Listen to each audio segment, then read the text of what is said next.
Hey, good evening, everyone, and welcome to another evening of the Jewish Studies program. So glad that you're with us this evening, and we are on session 9, if you can believe it. We have just one more week after this, and then we will have wrapped up track 2. I hope it's been a blessing to you. I know I have learned so much from so many of our speakers, and it's just been such a blessing. So I want to leave some room here in the opening because I have a testimony that I'd love for you to hear. But before we get to that, I want to let you know that we have set up a survey. It's just 10 questions and it's anonymous. But we've set up a survey. We'd love to have you fill that out and return it to us. It's going to be up on your dashboard. In fact, it's there now under the class folder that's there in the Jewish Studies program, the class folder. And at the very, very top, it says class announcements, and you'll see a link there for the survey. Again, it's anonymous, and it's just 10 questions. And if you wouldn't mind taking, I don't know, 3 minutes to fill that out, it would be so helpful for us. And it just feel free to give me your insights or your thoughts, maybe some wins or some things that we could improve on, because we want to be able to, of course, make the program better and serve you as best as we can. So that survey is going to be super helpful for us. So I'll probably remind you again, but next week about it. But it's again, it's in your class folder on your dashboard in the class announcement area.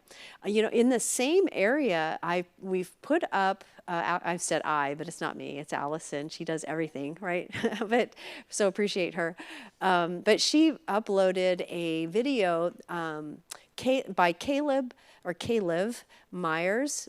And he is a part of a ministry that the Father's House supports, and he's there in Israel. It's a 17-minute video, and it's all talking all about what's happening in the land right now, and what's the straight scoop, and what is going on, and then also why it's happening, and what were some of the details that surrounded it.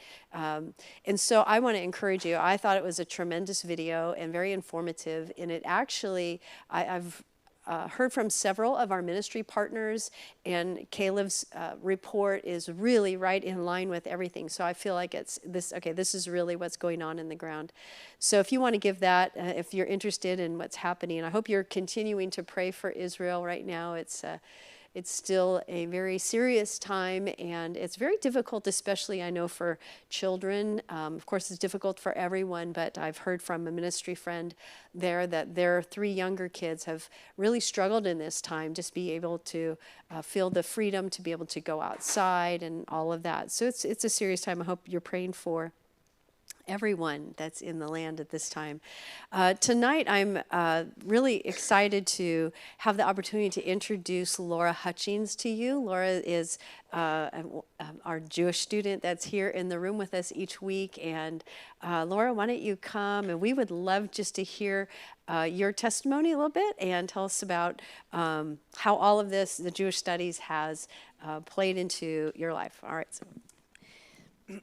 Hope the enemy didn't get my throat just now. But anyway, thank you for this opportunity. I know Yeshua has plans for me and for the Jewish people. I just don't totally know what they are. I know it's his timing, and it could be like a time like this, for such a time like this. I just want to thank Kathy, Pastor Kathy, for being there for me and with me in my first 4 to 5 years. It was she was my mentor, and she showed me who my people are, and I still say she's more Jewish than I am, and probably most Jewish people. So, I mean, it's just, she's a gift from Yeshua himself, and I couldn't be more blessed. Who would have thunk? I don't know if I'd be here without Yeshua coming after me, and those who have helped me and showed me the light and helped me know who I am with him. A little about myself. My grandson, who was my world even more then. Now he's married, so he's got to be somebody else's world now.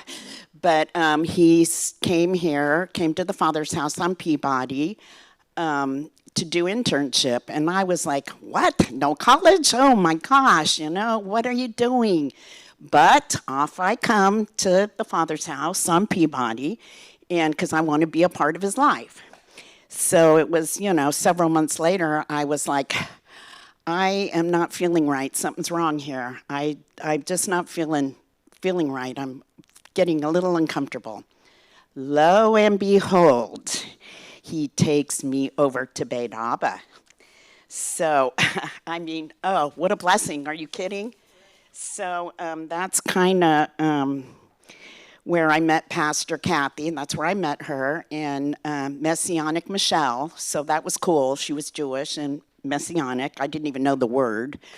And then Rabbi Miles and Catherine. So, it was just crazy. He took me on a Friday night, and then he worked on Friday, so he couldn't go again. Holy Spirit, you're going. I don't even know why I'm going. I'm going by myself. I keep going. I'm in a deep, deep depression. I had lost my mom a couple years before. I lost myself. I didn't know who I was, but I was coming to the Father's House on Sunday and coming to Beit Abba.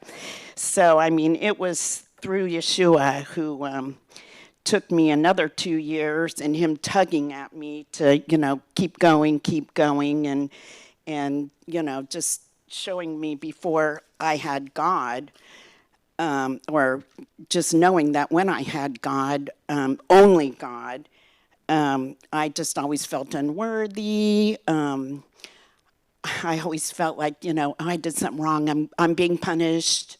I don't know if all the Jewish people feel that way, but a little bit. You go to synagogue and they're just, telling you all these stories of you're in trouble, you're not good. It's all the Old Testament. And, I don't know. I always felt like I was bad. So, but then again, there were my parents, that were just all about it, and, every Friday night, and they were in all the groups, and I just wasn't seeing it. So actually, after I went out on my own, I didn't go, just for holidays and whatnot. So, that's kind of how it went for me until I got married, and my husband's Catholic, and, we'd do the Catholic holidays. We'd do the Jewish holidays. We'd go over, my parents lived in Stockton, and we'd go over there and go to temple and do Rosh Hashanah and do, Passover and do, Purim and all the fun things. So, and Drew would go with me. So actually that first time we went to Beit Abba and we heard the prayer and the reading of the Torah, we both cried.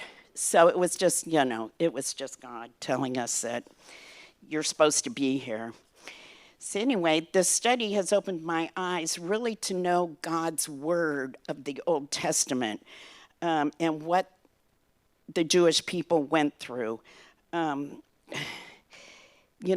gosh, they went through all this, and now they don't know Yeshua, so they're still going through it. They just know the Old Testament. They don't know the New Testament. They just don't. And, that just really hurts me.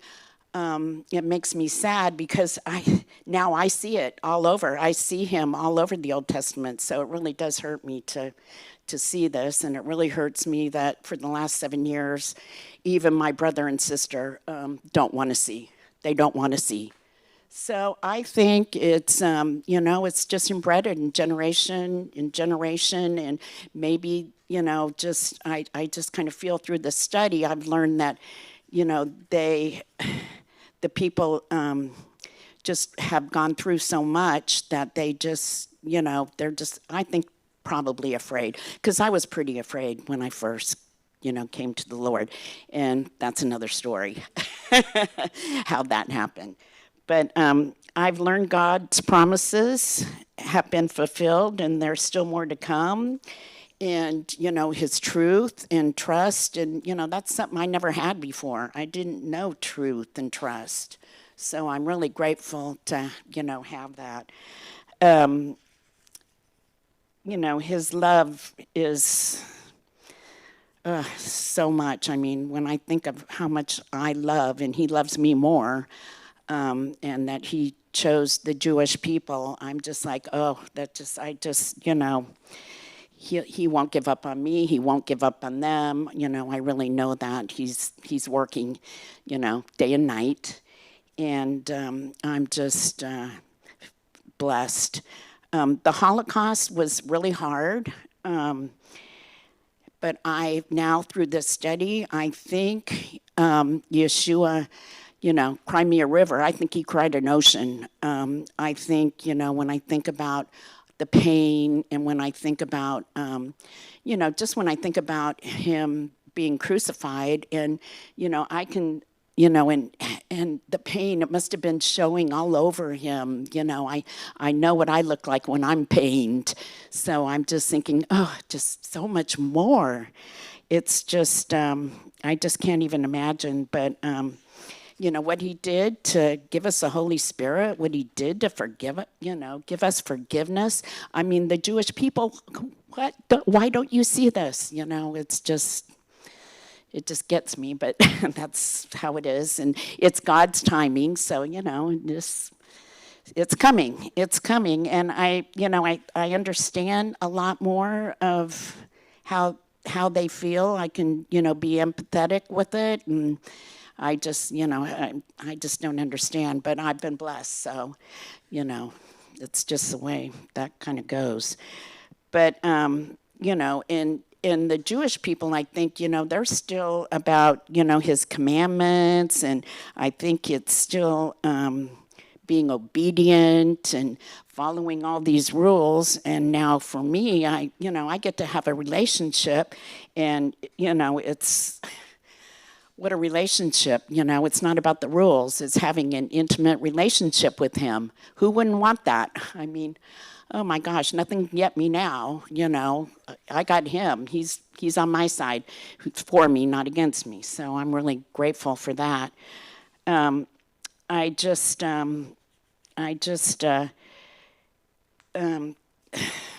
just, this study has done so much. And, unfortunately, I think the Jews can't see his hidden face, which is Yeshua. And I think we learned somewhere along the line that it was like a punishment, in a sense, that he wasn't going to show his face. But he's showing his face now. He's been showing his face. 1947, Israel became a state. There's his face and everything else he's been doing. So I'm excited, really. I mean, a lot of bad things are going on, but I'm just excited to be where I am now, and I'm excited to have Beit Abba, and I'm just, the miracles that he brings is just never ending, and I'm just so blessed. And the other thing is, Rabbi Miles, I love this. Christians are grafted in his root support, and Israel will be saved with Jews and Gentiles as one new man. It's the only way. So I'm really, really happy. So that's a little bit of my story, because I could really go on. Thank you. Laura, thank you so much. We love you so much, and it has been such an honor and such a joy to watch you grow in the Lord, and you are the real deal, my friend. So what a privilege to have you part of the program and to have you part of this family. Well, tonight we are going to be watching a video that was made. I actually just filmed it a few days ago with Orna Greenman. Some of you, if you were here in track 1, you will be familiar with Orna, and she's the one that talked about the hidden faces of God, and so she's tremendous. And tonight she's going to be talking about Israel's restoration going from widowhood to a mother nation. And I want to set up her video just for a minute. It'll be about an hour and 13 minutes. And so I have just a couple of minutes, and I think it's going to be important for us, for me to set this up a little bit. So let me see if I can do this.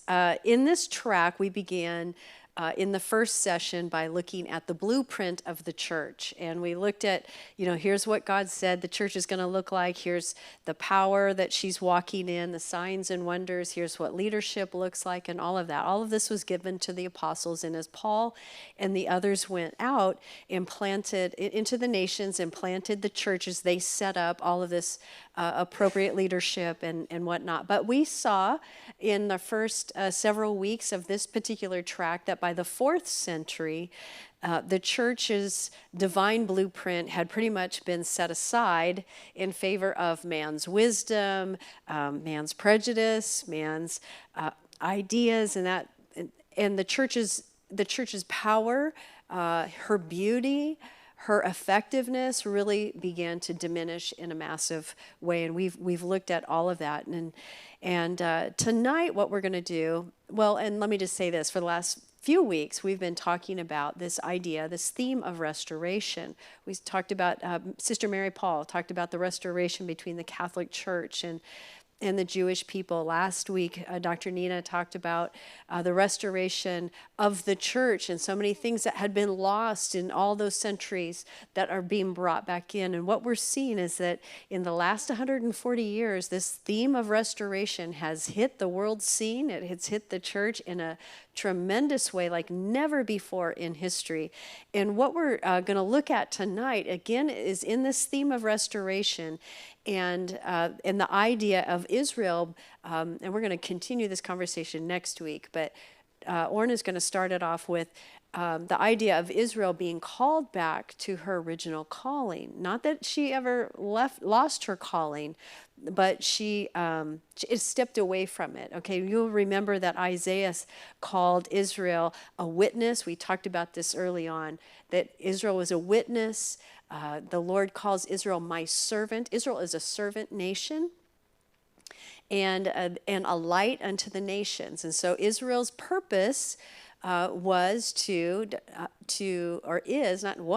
is to take the revelation of God, take the gospel, and take it to the world. Of course, ultimately, to bring forth the Messiah. The Messiah would come from Israel. The scriptures come from Israel. All the covenants, all the promises, all of these are inside of these Jewish roots. But this was the purpose of Israel. But over the centuries, and we looked at that in church history, due to Israel's disobedience, due to the horrific things that happened to the people of Israel, to the misuse of Israel in the hands of the church, all of that, it's like this witness got knocked out, and when she woke up, she'd forgotten her testimony.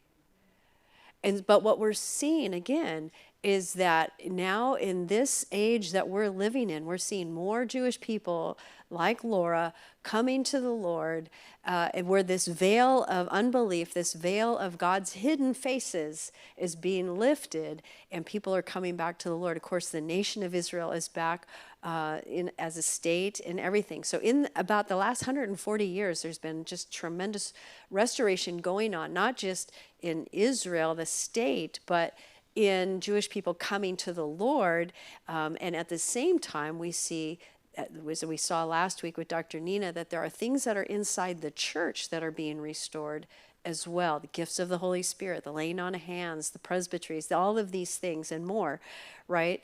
So Isaiah, Ezekiel, Zechariah, Jeremiah, Paul, they all wrote that after a time of testing, after a time of tremendous trial, after exile, after Israel goes through horrific years, that there would be, or there will be, a full restoration of Israel, a restoration that we have not fully seen yet, but we're seeing the beginning of it. It's interesting. But we'll talk next week about what that will fully look like. And so tonight, that's a little bit of the background. As Orna presents this video, she is going to, let me give you her bio, and I think this will this will tie into it. For those of you that maybe Orna is new, Orna is actually from, she lives in Jerusalem, and she is what's called a Sabra. So she's born in Israel and by a couple of generations, I think. But anyway, her bio is this. Nearly 40 years ago, Orna was on a trip to South Africa where she met a family of Israel-loving Gentiles, and from them she learned to see Jesus of Nazareth, or Yeshua, as the best friend of her nation and not the greatest enemy, as she was raised to believe him to be.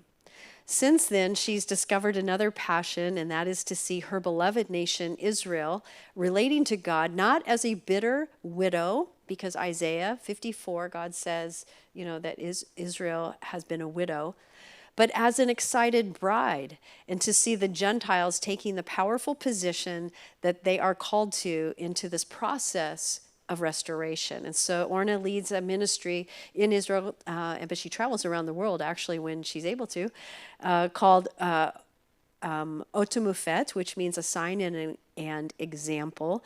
And she uses Moses' tabernacle. Actually, she has the pieces all set up. I've seen them. They're quite large pieces set up, and she takes people through the tabernacle and brings a restoration inside. She does a lot of inner healing work with people. Why is she doing that? Because she's so passionate about the restoration of Israel, meaning the people of Israel. So she works great with that, and so she is phenomenal. So what Orna does in this video is a couple of years ago, actually 3 years ago, right now, actually, she took a trip into Jordan with a handful of friends.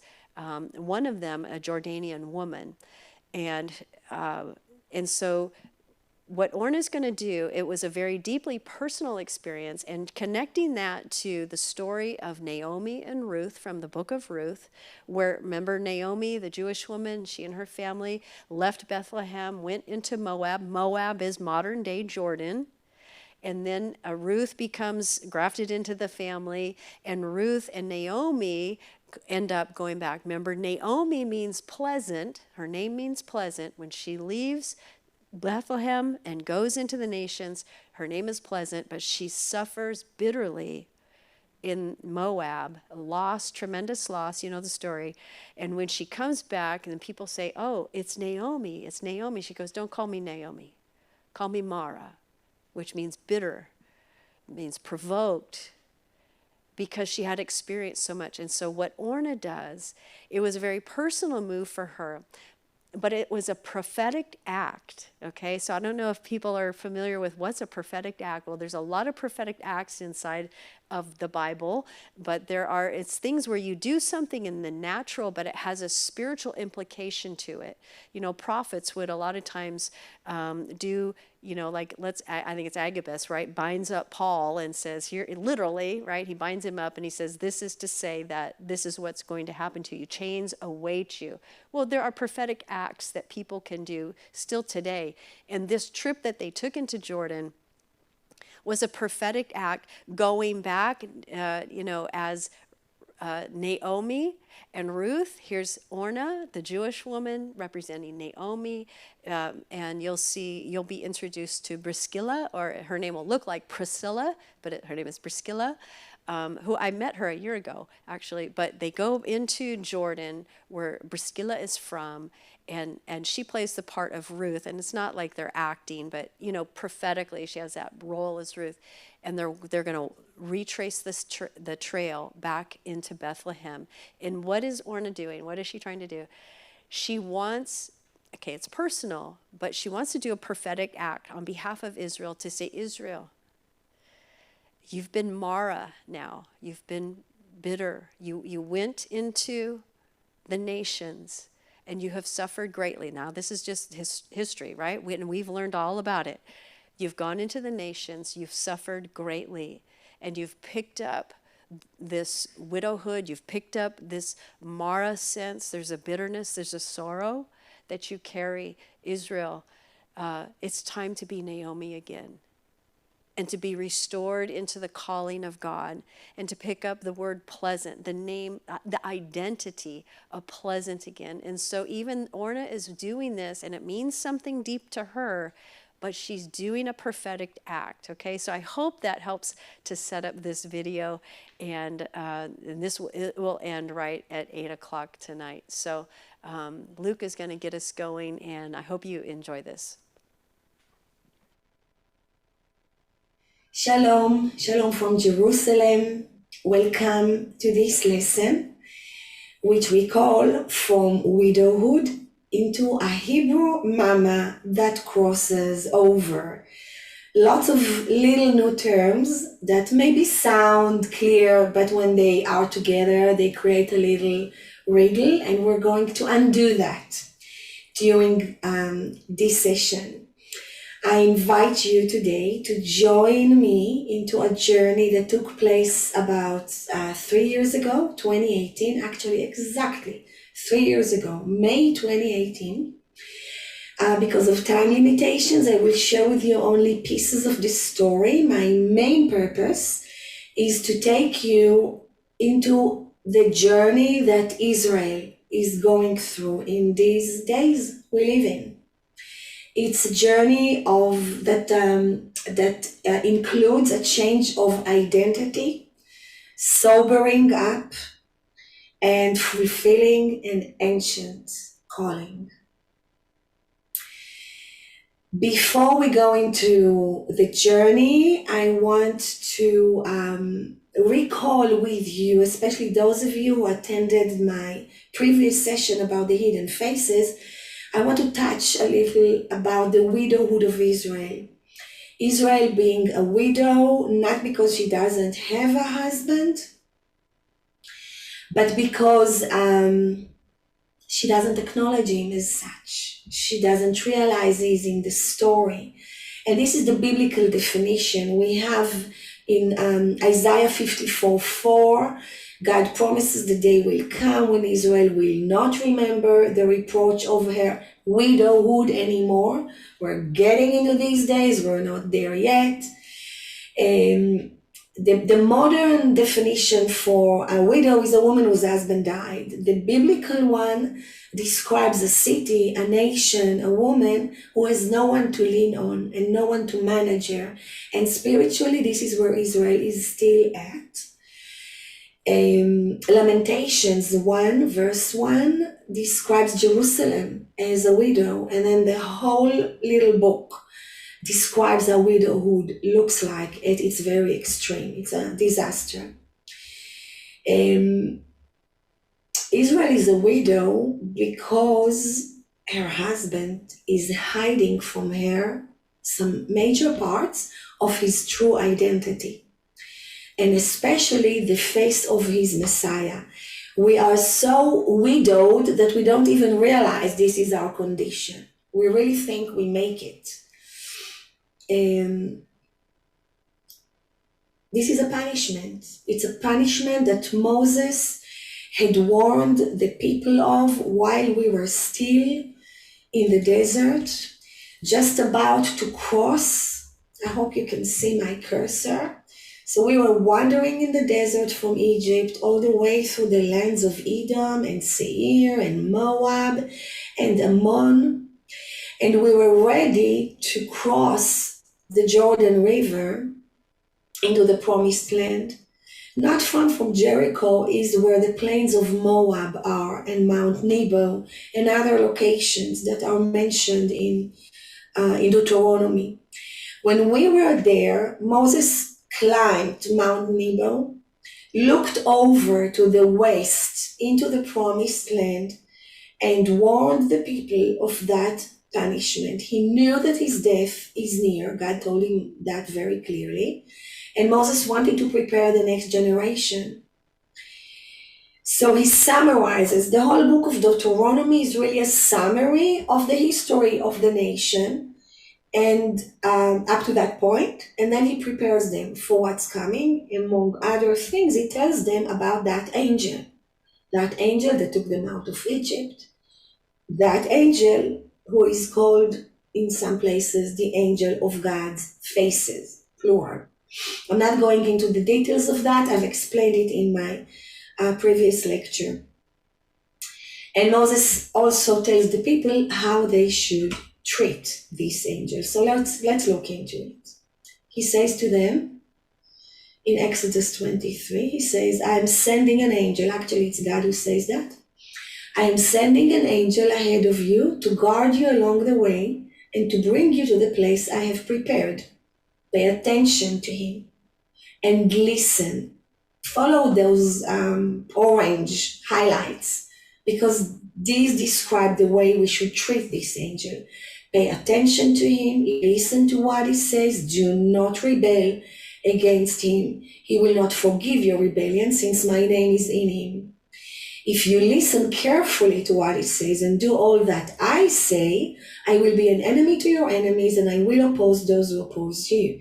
My angel will go ahead of you and bring you into the land that I promised, and all of that. So we have to pay attention, to be aware of this angel, because he is the angel who sees all of God's faces, the angel of God's faces, the angel of the Lord, called elsewhere, the angel of Yahweh. And we need to not rebel against him. That's an important word that will keep coming back to. The one that is translated here into rebel also means don't provoke him and don't be bitter towards him. The root word, the Hebrew root word here is mara, M-R-H, and it carries all these meanings that you see here, and this is a key. This is going to be a key root, a key word in our lecture, so pay attention to that. This angel that sees all of God's faces is the one that Abraham negotiates with concerning Sodom and Gomorrah, and Jacob wrestles with in Peniel.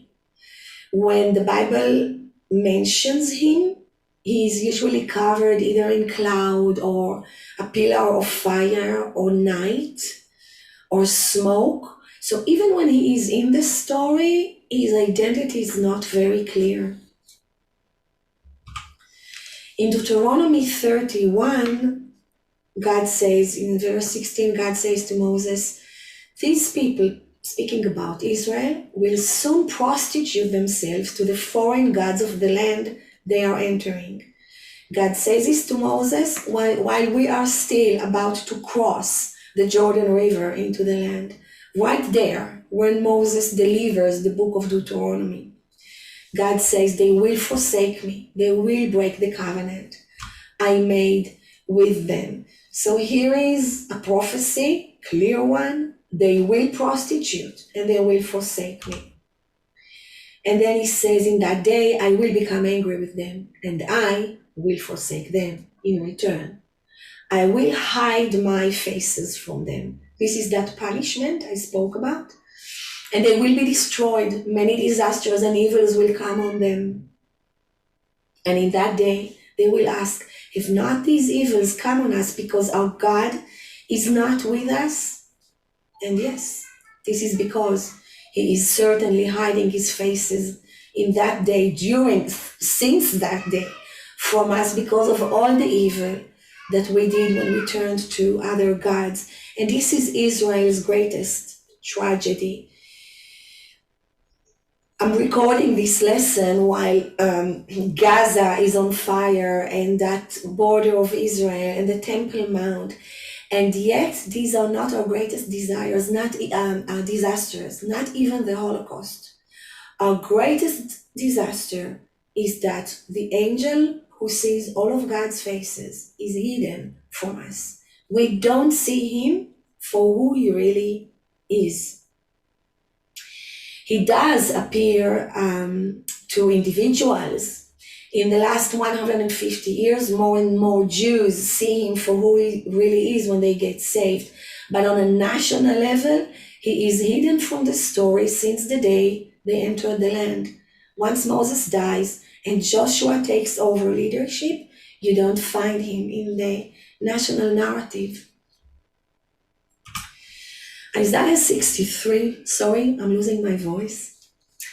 Isaiah 63, verses 9 and 10 describe the character of this angel very well. It says that this angel of his faces is the Savior. He saves us. He loves us. He has mercy on us. He is the one who redeems us. He lifts us and carries us from the days of old. But we rebelled. See that word again? Here we have again that mara. We did the one thing God told us not to do in Deuteronomy 31 with this angel. We became provocative, bitter, rebellious towards him, and the result, he became our enemy. That's how, that's why he is still considered the biggest enemy of our nation until this day. Isaiah 6 tells us how this punishment looks like in reality. You hear and you don't understand. We hear stories about God, about Yeshua, about the way he saves us and carries us and redeems us. We don't understand this is him. We see, we don't perceive. Our hearts are dull, our ears are heavy, our eyes are shut. And it's something that God did to us once we started fornicating with the gods of the land. He doesn't want us to see it and hear or understand, because then we will return and be healed, and that's not yet fully in his timeline. We're getting into it. We're starting that process, but it has not finished yet. And again, I'm referring you to my last previous lecture, because I explained why, when will it happen, and what is your place in the story. So this is the explanation to our widowhood, and this is the burden I've been carrying on my shoulders. This is a part of my calling since God called me to declare two names of his. Usually when God calls me into a project or something, he reveals to me either a name of his or a name of that project, and then fills it with content. So God called me nearly 20 years ago to declare his name as the God of Israel. It's a name I carry with a lot of love and passion.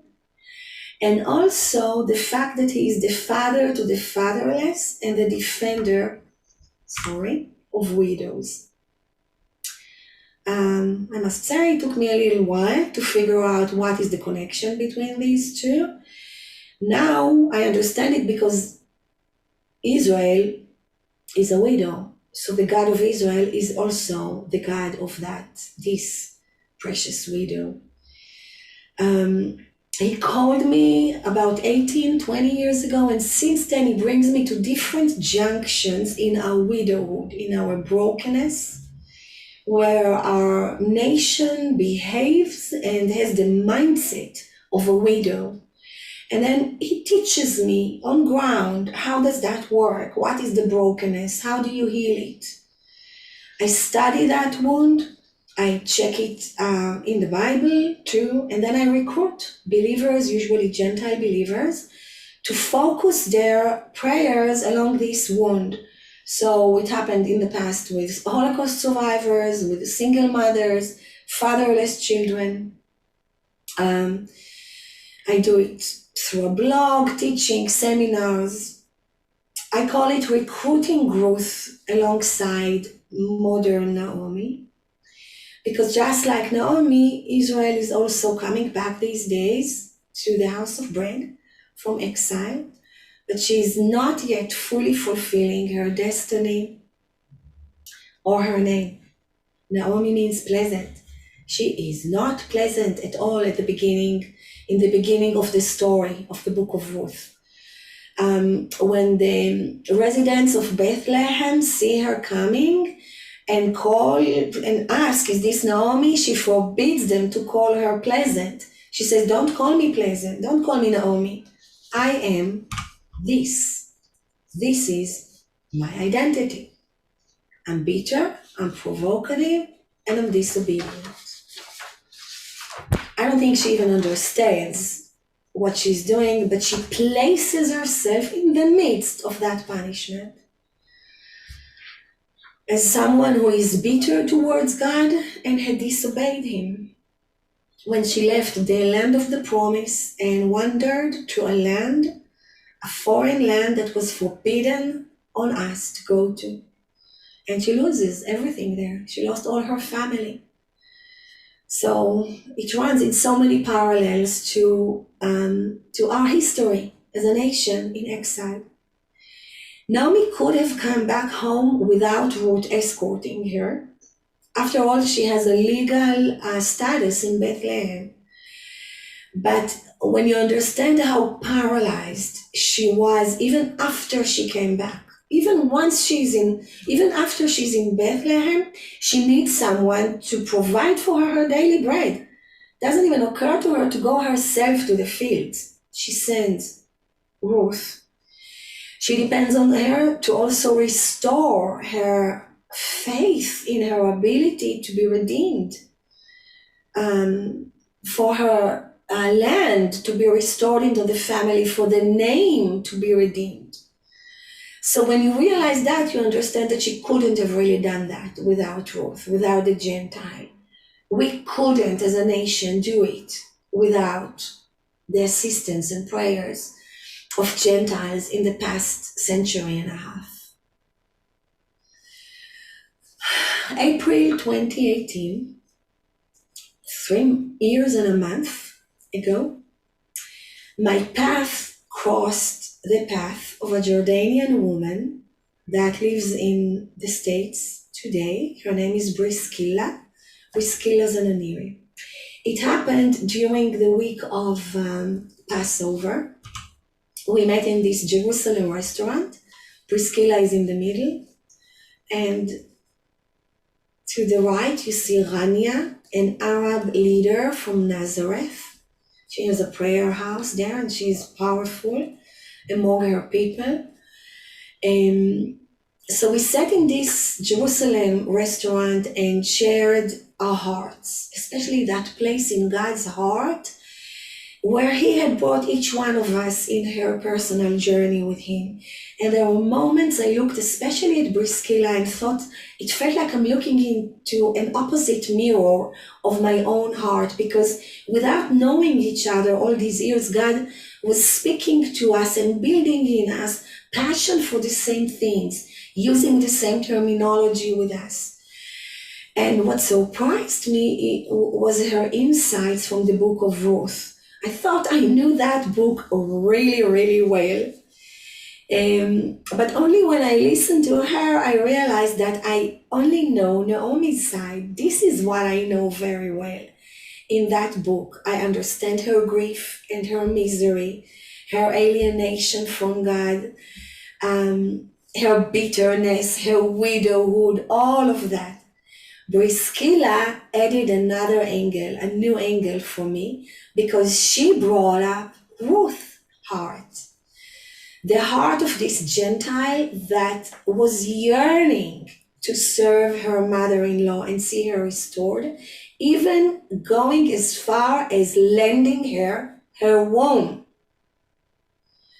And she didn't even know she's going to be welcomed in Bethlehem. That's how far Ruth was willing to go.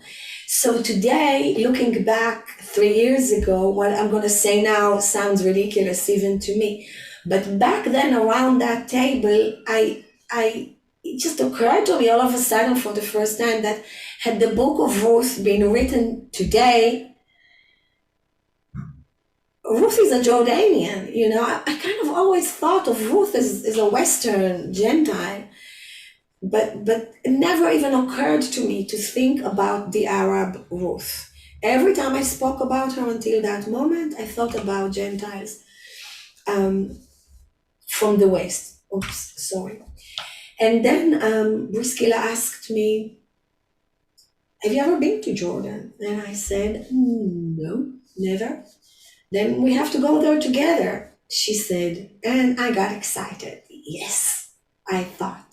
It's time to follow the footsteps of Ruth and Naomi. We're gonna walk or drive all the way back from the fields of Moab to Bethlehem. I really wanted to follow those steps of these two women that, because their story had become a major axe it's a spine in my teaching, in my ministry, in what I carry for God and for the kingdom. I wanted to go through certain places where some biblical stories took place at the eastern side of the Jordan River. And more than anything, I wanted to go to exile with Naomi and kind of collect myself there. Myself, my nation, and see how God will have us pray along the way. And I wanted to have someone come alongside me and wipe my tears. Priscilla, however, she wanted to introduce to me the famous Jordanian hospitality. She was born in Jordan to a Christian family, and already at a very young age, her father taught her to pray for the peace of Jerusalem, to ask, how is the peace in Jerusalem doing? And to bless the descendants of Abraham. And it's so important for her that Israel will see Jordanians as family, and that both sides will understand that without cooperating and mutual acknowledgement, none of us will be able to fulfill our calling and our destiny. I also had a personal agenda. Back then, those days, God was healing something very deep inside me that had to do with my fear of intimacy. And He was showing me that to a certain level, I exiled myself emotionally. That deep inside, I kind of watched things from the outside instead of being in them. And so I knew that this journey also carries a personal healing, that it's not going only to be symbolic or prophetic. I realized God wants me to stand on Mount Nebo and stop looking at life from the outside on my own promised land, but to cross a certain river in me and just go there.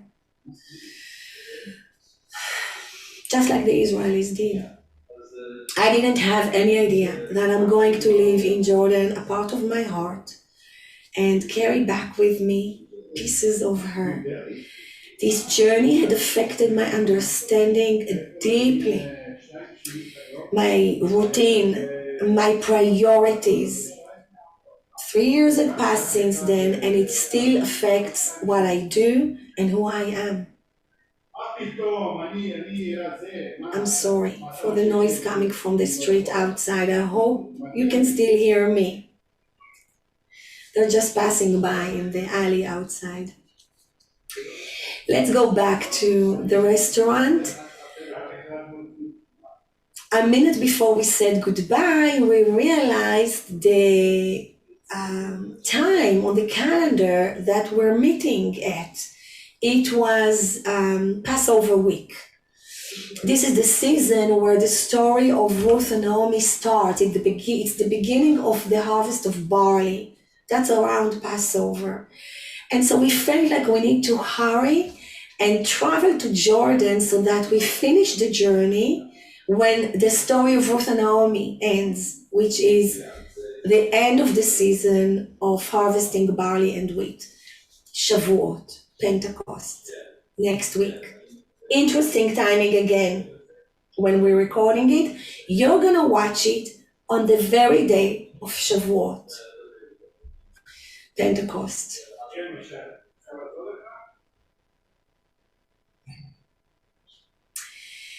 So Priscilla went back to her family in Texas, and we started working on the details. We gathered a little team around us, a few more women. I would like to introduce them to you. We looked pretty odd. You can tell this is a team. None of us looks alike. But here is the whole team. Gigi came from China. Hermana is from South Africa, and she's really the one who introduced Briskila and I to each other. Rania, you already met her in the restaurant. And we had a couple of more ladies who couldn't cross into Jordan with us, but were part of our prayer team and very involved, that you don't see here. And yeah, a few weeks later, we just hit the road. Just before that, I'm so sorry about that noise. Should I do something about it, Kathy? How much does it bother? I can go and shut the window. Forget it. Sorry. Okay, so just before we hit the road, what you see here in those pictures is us on the first day. But just before that, I attended a conference, 3 days conference with Arab and Jewish leaders. This had nothing to do with our coming journey. And for 3 days, we heard exciting, very touching stories and testimonies. At the end, just about when we were finishing, we were planning to take communion. And I thought, I'm not sure I can really take it. Because all of a sudden, I realized how much, in spite of our good intentions and our goodwill, we are only scratching the wound between us, Arabs and Jews, deeper. And it's not because we fought with one another. No, there was a lot of respect and goodwill for all these days. But somehow under the surface, we kept scratching deeper layer. And then I saw these bleeding pictures in my spirit's eyes. What I saw here, I saw two banks. Okay, so this is the map of Israel with the Mediterranean. And we have the Jordan Valley, the Jordan Rift here, the Dead Sea, the Sea of Galilee, and then Jordan. But what my focus was the rift, and it looked like an open wound that kept bleeding. And I saw how even Christians who want to see this region heal, most of them choose one bank or the other. They either stand with the Jews or they stand with the Arabs. None of us realizing that all we do, we make it bleed even more because we keep scratching it and pulling it. And the worst was, only at the end, I realized, goodness, this whole thing is in the very heart of God. This wound is inside his heart. So I knew this wound will be healed only through tears that will be shed from the north. These tears will fill up the water reservoirs along that wounded rift, and eventually they will make this Dead Sea at the bottom source of sweet, fresh, living water. So as I said, I saw this picture just a few days before we were leaving to Jordan, planning to basically drive along that rift. And now I want to introduce another word to you. Hebrew is a descendant of Abraham because he came from the land across, beyond the Euphrates. Hebrew, the word Hebrew comes from the same root of the word across, crossing over. A Hebrew is also someone who crosses from one point to another or creates a path from one place to another. And from Hebrew, I derive a new word, Hebrewism, which is what I want to focus on. Abraham crossed from one spot to another, but also from polytheism to monotheism. He wasn't a Jew. Jews Judaism appears much later in the Old Testament. For centuries, when the Old Testament calls someone Jewish, it really refers to a Judean, someone who comes from the tribe of Judah, not all the descendants of Abraham. Only towards the end of the kingdom of Judea, just before the exile, the Babylonian exile, they start ascribing this word to the entire nation. It wasn't like that in the days of the patriarchs. I apologize again for the noise. It's outside my door. Can I go and stop it? I don't think they know I'm recording here. I'm sorry. Okay, we're into Hebrewism, right?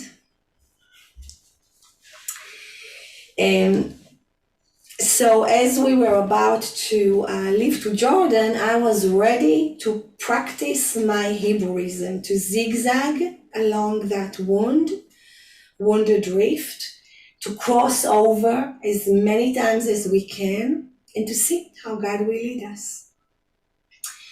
The book of Ruth doesn't detail much about the geography of their journey back to Bethlehem. It only mentions the fields of Moab, that's where they start, and their destination, which is Bethlehem. So when our little team sat together to study what the Bible teaches, we realized we have to add a few more locations on the way back. And then we decided to add Mount Nebo, from which Moses looks into the land, and some of the locations that Jacob had crossed through on his way back from Laban to the promised land after he runs away. After all, Jacob also symbolizes Israel and coming back from exile into the land of promise. So we marked all those places in our map, and we started where this arrow, not the bottom, but kind of the middle of the Dead Sea, and crossed over, and eventually 5 days later crossed back. For me, this was my first prophetic journey.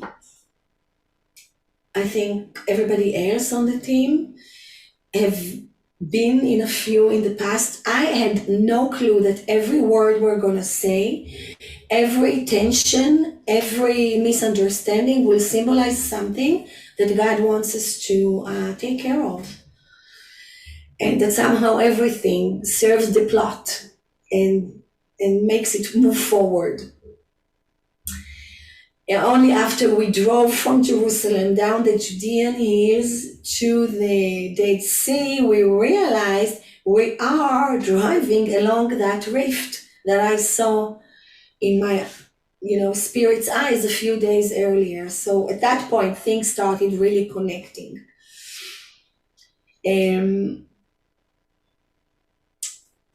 The Jordan River, this is that black line, this line that even crosses the Dead Sea, today is the longest border that Israel has with any nation. So this is our border with Jordan. It's a natural border. In the biblical days, I think there were more than 40 places where you could cross over. And that's why many stories, many Bible stories, Old Testament stories, start in the western part of the Jordan, and they cross over, and the story continues on the eastern part. Today you have only 3 cross points, and we had to drive to the northest one because that's the one that visa-wise worked for all of us. It took us a whole day to go from here up and here. Basically, if we could have crossed in one of those cross points, it would take half an hour. As we were traveling and talking and praying and listening to God and to one another, learning to know each other, some of us were new to one another, we were recording some of our conversations and our prayers. And only in retrospect, when we started connecting the dots, we understood the depth and the multi-layer that it had, that it carried. I don't have enough time in this lecture to go into all the details. I will only touch two highlights, two peak points. If you're interested to learn about the other details, which I think are fascinating, you can either go into my blog, and you'll have it, I guess, on your dashboard, and read 13 posts that I posted 3 years ago that describe that journey, or go into a YouTube account called Back to Bethlehem. And last year we filmed pieces of the journey, and they tell it very well too. The journey we went through is not about a bottom line. It's about a process. It's a process I personally had to go through. The other women on the team, each one from her own angle. It's the process that Jacob goes through as he turns from a deceiver, the one who holds the feet, the heels of his brother, that's the meaning of the name Jacob, into Israel, the one who prevails with God, wrestles with God, and then prevails. And it's the same process Naomi had to go through from Mara into that caregiver for Obed once she enters the house of the Redeemer. I'll go later into the details. What is important for me today is that this is the process Israel is going through. As she changes as we change from this identity of a nation that still wrestles with God. We prevail, but we still wrestle, into a nation that walks into her original destination. So if Israel and this region are written on your heart, if you carry us, it's important that you understand this process. It will help you pray more accurately and also find your place in this magic, in this wonderful story that unfolded before our eyes. The story of cooperation between the Gentile bride and the modern Naomi. And the story of the book of Ruth reaches its peak when Boaz brings Ruth into his home, marries her and brings her into his home. Ruth symbolizes the Gentiles that have a relationship with the Redeemer. Ruth, it's interesting, Ruth could not enter Bethlehem without Naomi. She didn't have a legal access to Bethlehem. Naomi couldn't enter the house of the Redeemer without Ruth. Ruth brings Naomi with her after she goes through an identity shift. From a bereaved, bitter, provocative, disobedient widow, she learns to trust again men with authority.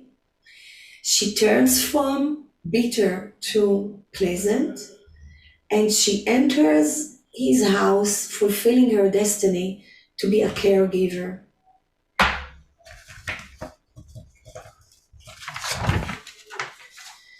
She lays the child in her bosom, and she becomes his omelet. It's not his nurse. She's not breastfeeding him. She's nurturing him. This word omelet means that she's educating him, training him, teaching him. That's what the Hebrew word carries here. She's mothering him. He's really hers. He restores the name of her family. Many words are derived from the root of omelet. If you listen carefully, you can hear amen. Amen, I agree. I fully agree comes from that. Truth, faithfulness, trust, all these words are derived from that too. A nation, a mother, also are derived from that word. The word here that appears here as omenet, these are the different meanings of omenet. A coach, an educator, a guide. I'll show you that slide again later. Galatians 3 uses that word.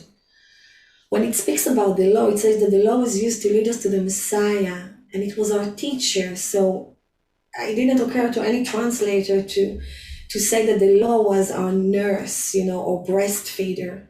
It was our teacher. This is what Naomi is for Obed. Now that our faith is in the Messiah, we do not need the law to lead us, meaning we are no longer under that teacher, under this omenet. This is also Israel's national job, calling, destiny among the nations. We need to guide, we're called to guide, to train, to instruct, to show the way, to mother. This is what, actually, in a way, this is what Naomi does with Ruth from the beginning, because I don't think Ruth knew that she can go and glean in the fields, what are her rights there, that she can go to the threshing floor. Naomi instructs her out of her brokenness, but she's the one who teaches her the path. So they start on different places, but they reach eventually the same spot in the house of the Redeemer, each one fulfilling her own place in the story. In order to fulfill this, Naomi had to to zigzag and cross over a few places inside her into an unknown. She had to let go of her widowhood. She had to understand that she can trust this Redeemer, because if you think about it, she didn't really need Ruth to go to him. She could go to him directly. She could go to the elders at the gate and appeal her case. They would have to defend her. She sends the Gentile, maybe, we don't know, I'm reading it into the story, because she doesn't want to get near men with authority, or she's not sure they take care of that, or she's not beautiful or young enough. We don't really know why, but we do know that something changed in her to the point that eventually she is in his home, where all throughout the story, the book, there is zero direct communication between her and Boaz. So she had to cross some boundaries within her to get there, to get to a point she can approach him knowing he's not going to harm her. She was probably watching closely how he treats Ruth before her faith and trust were built up. And then she trusted him that he will work towards the restoration of her land and name. In our journey, at a certain point, I looked inside myself and I asked, can I also cross inside me into the unknown? Can I trust Yeshua in some places inside me where I didn't really let him be Lord? He was a welcomed guest, but not Lord. I'm managing there. I'm in control, not really him. And I found a lot of loneliness there. It was a familiar feeling, but not a pleasant one. And it's a feeling that accompanies me since I remember myself, I guess. And it pops up especially in face of the unknown and uncertainties. And I was wondering if Naomi felt the same way when she was making her way back from exile. Was she waiting for the moment that Ruth will also turn back and go into her comfort zone like everybody else did? Yeah, Ruth came up with this amazing declaration when they hit the road, but I think that all throughout the book, Naomi keeps testing her, especially at the beginning. Ruth keeps cleaving to her. Naomi doesn't promise her a thing.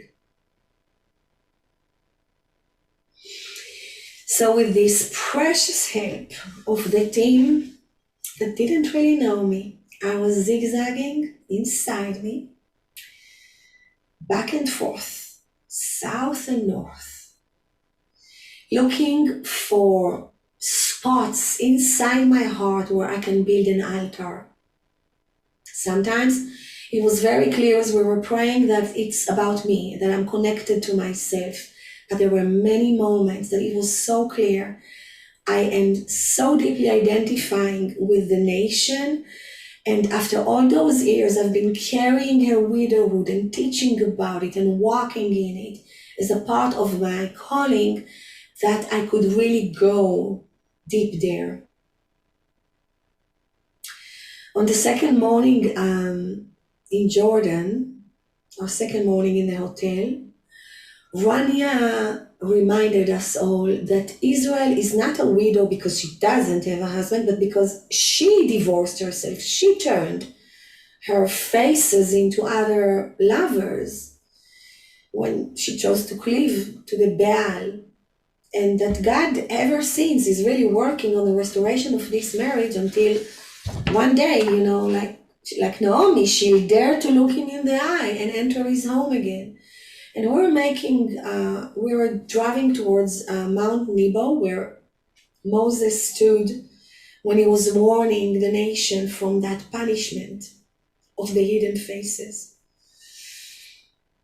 And shortly after, against all odds, against all logic, against the clear warnings, the Israelites start fornicating with the Baal, and the punishment goes into effect.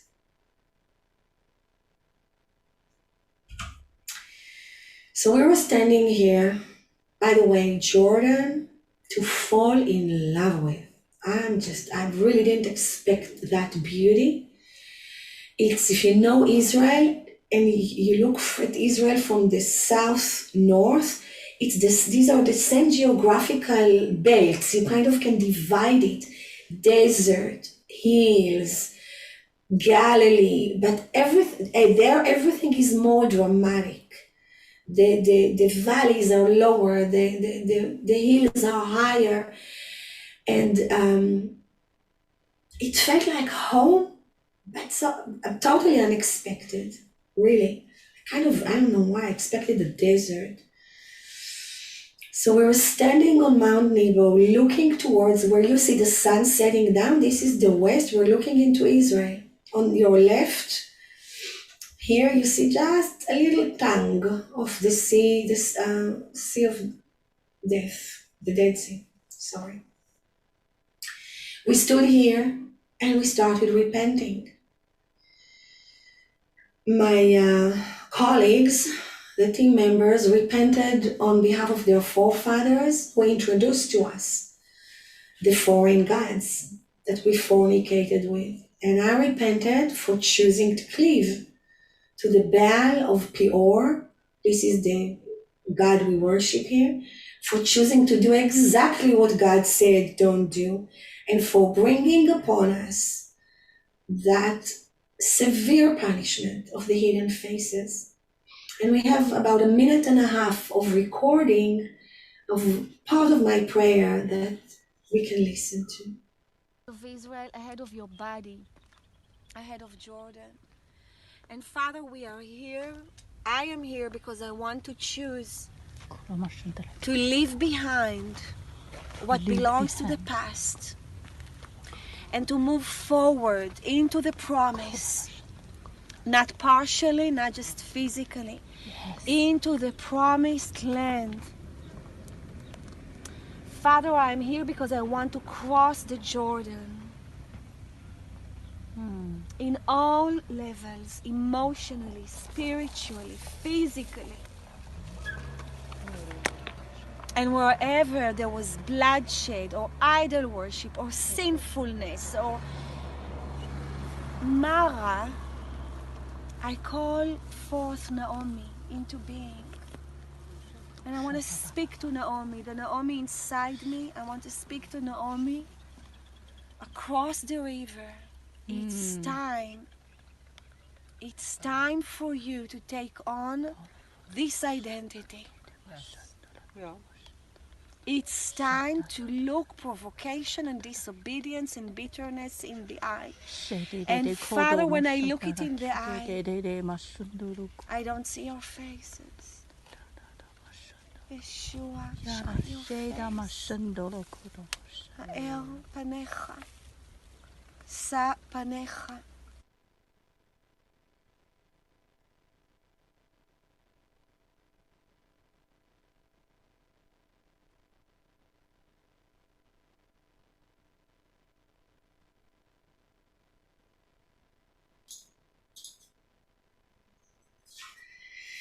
Thank you, Kathy.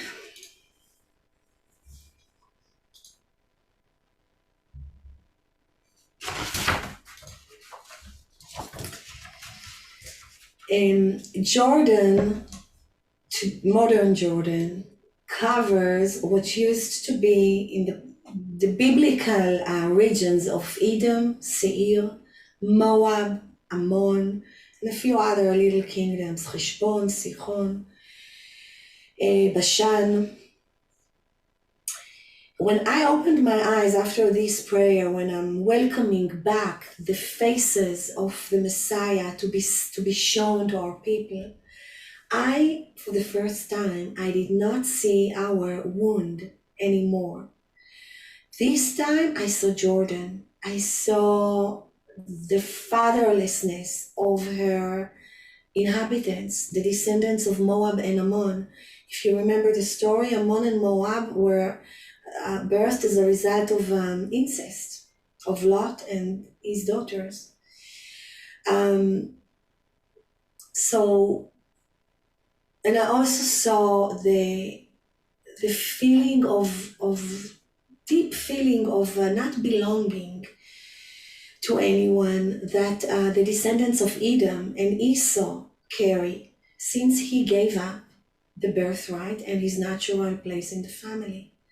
I saw that in front of my eyes, and somehow I understood for the first time that it is our place, Israel, to invite them back to the table, to the family, to welcome them. So, as a Zionist, right-wing, pretty militant, that's how I entered Jordan. That required a deep change. Up to that point, up to this journey, I saw Arabs generally as our enemies. And I really believed that we're better off without them in this land. At this point in the journey, I realized that something really deep in our identity needs to change as a nation. And for the first time ever, I could see ourselves not just as the suffering, wounded side, but also as the side that inflicts wounds and suffering on the other side. And more important, I realized we are those who can fix it. We can nurture, we can train, we can coach, we can mother those fatherless and motherless nations. We can embrace them. We can give them an identity in the family, or help them restore their God-given identity. 2 days later, we get into another point that I want to talk about, the second one, the Jabbok cross point, what we call the passage of Jabbok. In Hebrew, it means a cross point of wrestling. That's the meaning of Jabbok, wrestling. Cross point is the passage. It's really a creek inside the river of Jabbok. It's a strategic location in Jacob's journey, because when he gets there, his personality, his conduct are still of a deceiver, okay? He cheats Laban, he cheats Esau, he cheats his father. He plans to follow the heels of his wives as Esau is about to meet them, so that if anything happens, he's left at the end. Esau can harm everybody else before he gets to him. But here at the cross point of Jabbok, he wrestles. He wrestles with God, with the angel of God, with the faces of God. He wrestles with this being. And within a night, he is radically changed. From a deceiver, he becomes someone who wrestles yet prevails. Hence, Israel. That's the meaning of our name. You can read about it in Genesis 32, in Joshua 12. No wonder he later calls this place Peniel. Peniel means the faces of God. That's the name Jacob gives this place because he saw God's faces there. More than 400 years later, his descendants are about to cross Jordan, not far from the crossing point of Jabbok. They're about to cross Jordan into the promised land. This time is a new young baby nation. The one Jacob wrestled with, they already started rejecting. Okay, do you get the weight of this place? They have no clue that the same angel of the faces, the same Peniel that Jacob wrestled with is going to be hidden from them for centuries, for millennia. And that the entire nation is going to face a wrestling with God through a horrific valley of shadow, valley of death, full with shadows of death, until we will see again the real, true identity, the real faces of the Jewish Messiah.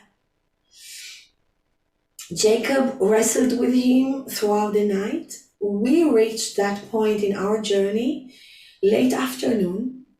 It took us a while to find this cross point, and the sun was about to set down. Only when we left later and went back to our retreat place, we realized how much we as a team were wrestling there at that creek, because we just couldn't figure out what are we to do here. Everywhere else along our journey, we got there knowing what to focus on in our prayers. And when we got to the cross point of Jabbok, we just couldn't hear God, we were kind of scattered. At a certain point, I just sat down on one stone and tried to think, which aspect of Israel's widowhood am I supposed to focus on here? Or maybe a part of Jordan's destiny that we need to declare? And at this point, Rania started saying something that I want to read to you. She spoke to Israel, she said, exile is being away from your mother's heart, from being a widow without her sons, even without the son, Jesus, who hid his face from the nation. The womb of Israel birthed the Messiah, but she, Israel, rejected the son of her own womb. I never thought about it until she said it. Come back to your place, Israel, and receive your mother's heart again. I can hear her extremely heavy Arabic accent as I'm reading it now. The Arab roots are calling, stand up and embrace us again. We will be nurtured in your bosom. She says, really, we will be an Obed. And receive comfort when you will take your place. There will be safety when you arise to your place. I was listening to it and just taking it in. Long moments. I tried to see Israel inside me as a bride. I couldn't. Just couldn't. And then I thought, well, okay, she's not a widow anymore. We repented of that. We dealt with it. If she is not a widow, I thought, what is she? Who are we? A bride? No, not yet. Not really. And then I heard Gigi, the Chinese girl. She was so good with crying and weeping my tears. She was like a battle carrying my tears along this path. So many times I was just dry, struggling to connect. And Gigi, I think there's something in the Chinese church altogether. They know how to cry reality into being. And looking back, when I saw those tears coming from the north and feeling the reservoirs along the rift, she definitely had a part in that. So all of a sudden I heard her saying again and again, "You're no more a widow, you're no more a widow, you're a mama. Mama Naomi, Mama Naomi." She kept saying that. And on the shores of Jabbok, at that cross point of wrestling, I realized my people are not a widow anymore. We're not a bride yet, but we are a mama nation, an omenet mama, a trainer, someone who can teach and guide and instruct and coach and mother. We can create that bosom for nations, especially for the Arab ones. And I realized one more thing that was a bit heavy for me. Because of my calling and the burden that I've been carrying all these years concerning Israel's widowhood, I realized I have the authority in God's heart to make a choice. And it will create some ripple effects. I can choose, that I needed to choose, am I going to give up our national identity as a bereaved, broken, bitter widow spiritually, who needs all kinds of growth to pave the path for her into the house of the Redeemer, lend us some spiritual wombs and provide our needs? Do we want to stay there? Or are we going to rise, stand on our feet, and against all odds, in this old age as a nation, start giving birth and larger wombs and become a mother, a mama nation, a pleasant one? I couldn't even perceive how such a change, if the whole nation will walk into it, will affect the entire world. In Deuteronomy 32, Moses tells that God sets boundaries for the peoples, for the nations, according to the number of the sons of Israel, verse 8. So there is something about the restoration of the identity of Israel that is going to affect the identity of other nations across the globe. It sounds like a wonderful spiritual crossing over, Hebrewism. It wasn't easy for me to do. I really wrestled with it personally, because everything I teach and carry and know and study in the Bible has to do with brokenness and widowhood. Who am I without it? What do I have to offer without it? And to think, am I going to personally stop wrestling with God? Is Israel going to stop wrestling with God? Will we cross over into Hebrewism? Will I choose to cross over and cooperate? Will Israel fulfill her destiny as a mother nation, a Hebrew mother nation that dares to zigzag and cross again and again if needed? I thought about it. And when the sun was almost, we couldn't see anything, and there were no electric poles in the area. It was either the sunlight, the moon, which we couldn't see really, or darkness. And as the sun was setting down completely and darkness started taking over, I lifted up my head and I said yes. And I crossed over. So that's the one picture someone took, not extremely good quality, but that's the minute. I said yes and I jumped off that rock, realizing soon I won't even see where to go. And I said yes. And I want to pray that over the people. That's the end of the story. You know what? I want to pray that for a second over Israel before I want to talk about you for a few seconds. Abba, as I tell it again, I relive pieces of it again. And it happened exactly this week, 3 years ago. And I know there are multitudes around the world praying for the salvation of Israel. Some are fasting for almost 40 days now. And with what's happening in the borders this week, more people are praying for peace. And I want to now come to you, the Prince of Peace, and invite you to sit on the throne in the place where we wrestle, where we fight with who you are, with what you are and who we are in you. I invite you there, the Prince of Peace, welcoming you, and ask you once more, show us your Jewish face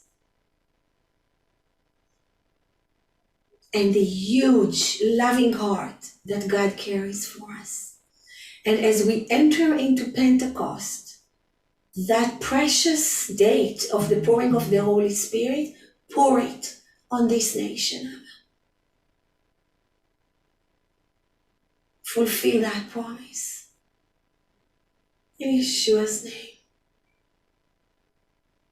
Give us the guts to cross over and become a Hebrew mama nation again.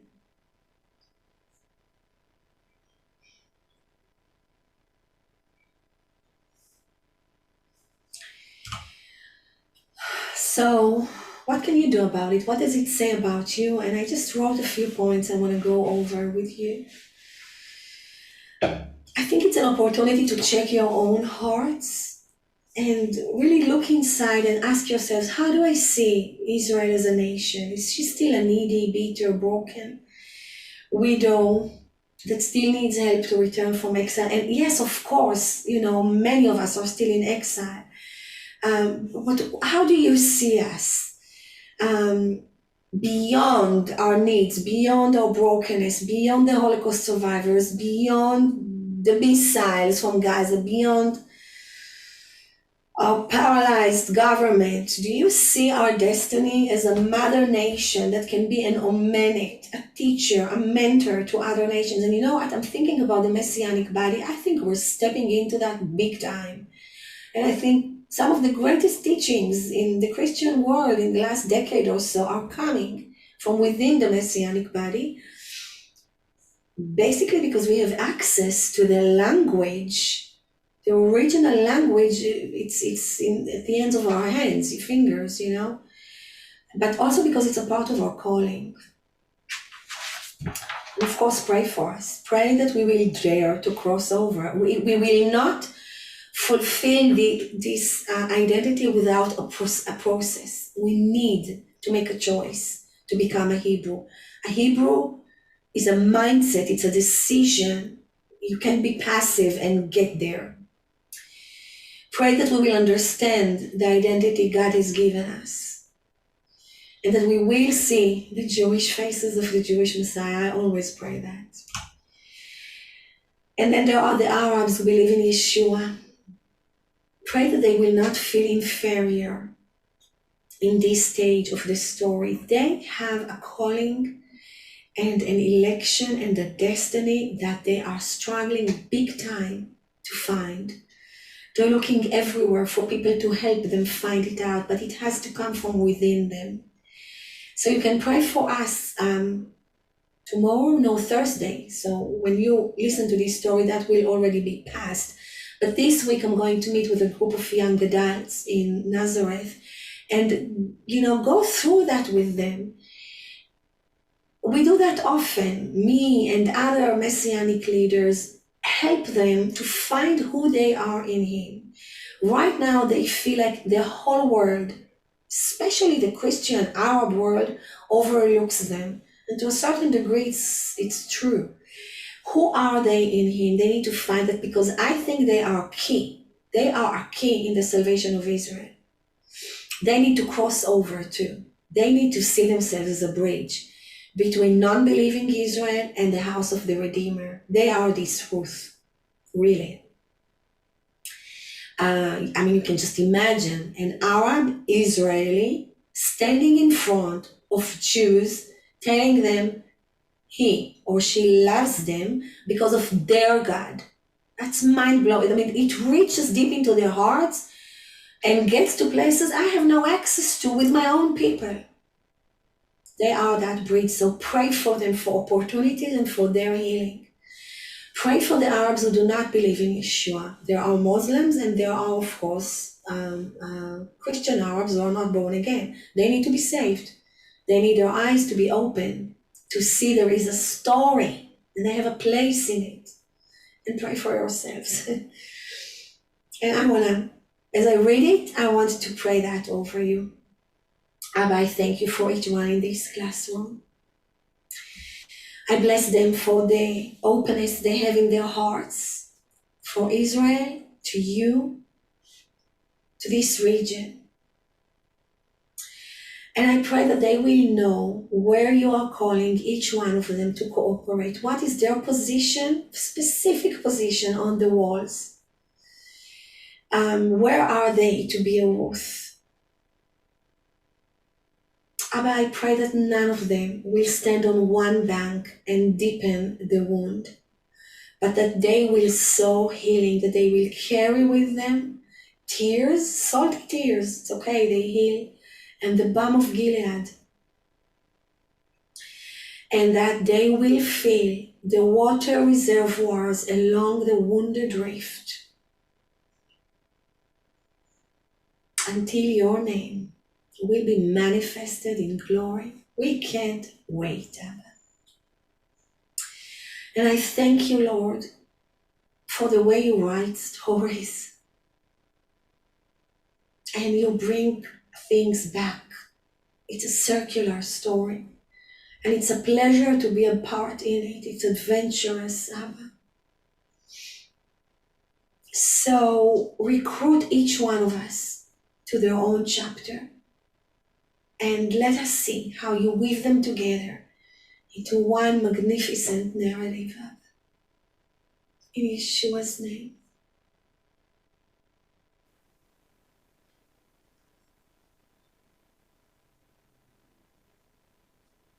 I hope you enjoyed that. I enjoyed teaching it, sharing actually. As you're watching it, it's going to be the day of Pentecost. We say in Israel, Chag Sameach. Happy festival. Happy feast. Blessings.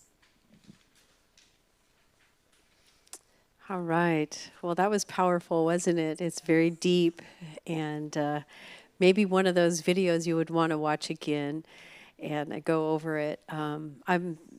As she was wrapping up, I was just thinking about that verse out of the Gospels where it says, "To whom much is given, much will be required." And I feel like in this, over the last several weeks, especially as we've heard from so many people and this teaching tonight, we've been given much. But it's for a purpose. And I know that the Lord is very specific, even on having each one of you a part of the Jewish studies program and hearing what you've heard and learning what you're learning. And to whom much is given, much will be required. And I just want to encourage you to be people of, even as Orna just prayed for us, that we would even go to the Lord and say, Lord, what do I do now with what's in my hands? Everybody can pray. Some people might give and some people might go. But what does that look like to you? And so I want to encourage you with that. But definitely be praying for Israel that, that the full reality, it will happen where she's going to come into the fullness again of the identity, this destiny of being that mother nation, a servant and the witness, the perfect witness, well, the Lord is the perfect witness, Jesus is. But Israel's going to come into her full identity. When is that going to happen? That's on the Lord's schedule. I don't know, but let's be a part of it. Let's be a part of praying that into fruition. I want to remind you that on the dashboard, and Orna referenced this, but they're already posted up there, that we've put up their links to the YouTube series that they filmed last year. And it's called Back to Bethlehem, and then also a link to her blog. And I think she said there were 13. I read them as she was writing them, and they are page turners, digital page turners, however that works. But I couldn't wait for the next installment. Norn is a writer, and she's actually an editor that's her vocation. And so she's a phenomenal communicator, even in writing. So you want to check it out. And then the last thing we posted up there is on your dashboard is Orna's teaching on the hidden faces that she taught in track 1. So if you are just now joining in track 2 and you missed her teaching in track 1 on the hidden faces of God, you want to go back and listen to that. I would encourage you to go back and listen to that, because it really plays into a lot of what she talked about tonight. And she unpacks that story of Ruth and Naomi, and what is that hidden faces of God? What does that even mean? And she'll unpack it all. It's phenomenal. So anyway, I hope that this has been a blessing to everyone tonight. Love you so much. I'm so grateful for each one of you and your part. And again, Laura, thank you for sharing with us this evening. And we will see you guys next week. Take care.